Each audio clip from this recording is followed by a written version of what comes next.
Dans l'évangile de ce jour, les disciples posent une question à Jésus. Qui est le plus grand dans le royaume des cieux? Cette fois-ci, la demande ne vient pas d'un disciple ou encore de la mère de quelques-uns parmi eux qui voudraient que ses fils occupent les meilleures places dans le royaume de Jésus. La question soulevée par les disciples renvoie en effet à la logique du monde où le besoin de reconnaissance se nourrit exclusivement de la grandeur. Une logique que les disciples essayent de transposer dans les réalités célestes, ce qui se traduit par le plus grand. Conscient du fait que le manque d'humilité dresse les hommes contre toute possibilité d'union à Dieu, Jésus énonce deux réalités indissociables qui nous rendent participants de la vie bienheureuse. Devenir comme un enfant et faire comme un enfant. Frères et sœurs, changer pour devenir comme des enfants est la première réalité qui nous ouvre à la vie de Dieu. C'est comme si Jésus demandait aux disciples d'essayer d'abord d'entrer dans le royaume par la porte étroite de l'humilité, avant de chercher à savoir qui occupera la plus grande place. Ainsi, Jésus rappelle que pour participer à la vie de Dieu, la reconnaissance exige un fondement plus solide que la subjectivité qui nous jette bien souvent dans les bras de la grandeur.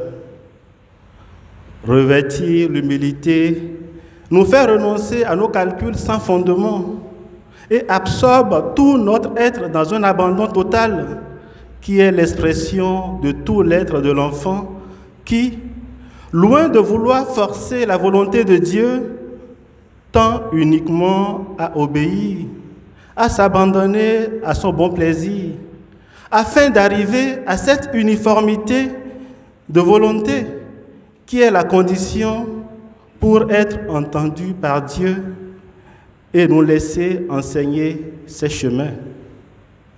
Alors, devenir comme un enfant, c'est se laisser prendre dans le mouvement de la filiation divine qui entraîne nécessairement dans l'immense courant de l'amour véritable qui est Dieu. C'est simplement la charité envers Dieu, manifestée dans la suite du Christ, par qui nous devenons tous co-héritiers du royaume.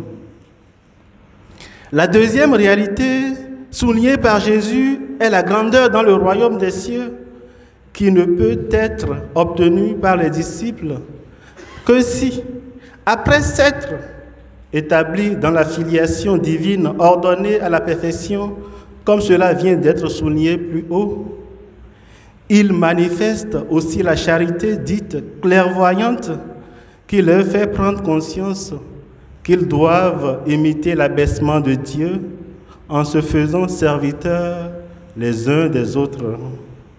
Ce qui se traduit par se faire petit comme un enfant.